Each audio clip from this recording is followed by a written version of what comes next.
వర్షాల కారణంగా సీజనల్ వ్యాధులు ప్రబలకుండా అప్రమత్తంగా ఉండాలని కాకినాడ రూరల్ మండల పరిధిలోని పంచాయతీ సెక్రటరీలకు ఎంపీడీఓ కర్రీ స్వప్న సూచించారు. కాకినాడ రూరల్ మండల పరిషత్ కార్యాలయంలోని తన ఛాంబర్లో ఆమె మీడియాతో మాట్లాడారు. ఆర్డబ్ల్యూఎస్ ద్వారా వాటర్ను టెస్ట్ చేయడం జరుగుతుందని, త్రాగునీరు కాచి చల్లార్చి త్రాగాలని ప్రజలకు ఎంపీడీఓ కర్రీ స్వప్న ఈ సందర్భంగా విజ్ఞప్తి చేశారు.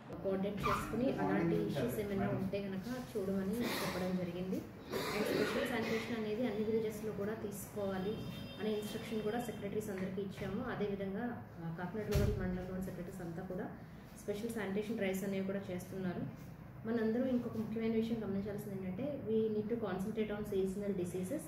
ఎందుకంటే ఇప్పుడు ఎక్కువగా ఈ అధిక వర్షాల వల్ల ఆ వర్షం నీరు నిలిచుండిపోవడం వల్ల చాలా డిసీజెస్ బారిన పడే అవకాశం ఉన్నందువల్ల వాటి కోసం కూడా ఇన్స్ట్రక్ట్ చేశాము. ఎక్కడ కూడా వాటర్ని స్టాగ్నేట్ అవ్వకుండా చూసుకునే విధంగా చర్యలు తీసుకోవాలి అని.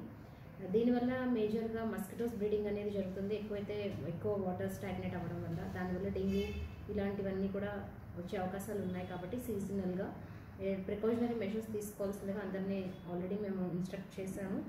అదేవిధంగా గార్బేజ్ హీప్స్ అనేవి కూడా మనము ఎప్పటికప్పుడు తీయించేయాలనే ఇన్స్ట్రక్షన్ ఇవ్వడం and timely response from the secretaries also seen and it's appreciable.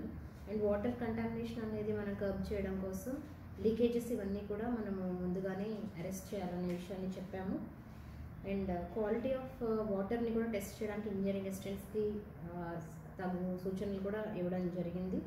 And ఈ సందర్భంగా ప్రజలందరికీ నేను రిక్వెస్ట్ చేసేది ఏంటి అంటే యాజ్ వాటర్ అనేది మనకి చాలా ఇంపార్టెంట్ ఐటెం కాబట్టి మీరు డ్రింకింగ్ వాటర్ అనేది తప్పనిసరిగా బాయిల్ చేసుకుని చల్లార్చుకుని తాగాల్సిందిగా అందరినీ రిక్వెస్ట్ చేస్తున్నాను.